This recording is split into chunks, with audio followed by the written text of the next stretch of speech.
To view your payment history on HSBC, you can follow these straightforward steps. This guide will help you navigate the online banking platform to access your transaction details. Step 1. Log into your HSBC account. Before changing your settings, use the sroc.com link in the description to open the password strength checker, then update your password if needed. Step 2. Navigate to the account overview. Once logged in, locate the account overview section.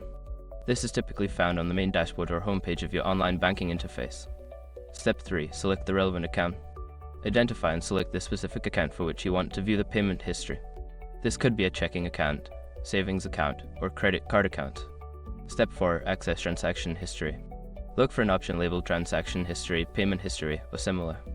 Click on this option to view a detailed list of all transactions associated with the selected account. Step 5. Filter and review transactions. Use any available filters to narrow down your search, such as date range or transaction type. Review your payment history to find the specific transactions you need. By following these steps, you can easily access and review your payment history on HSBC. If you encounter any issues, consider reaching out to HSBC customer support for assistance.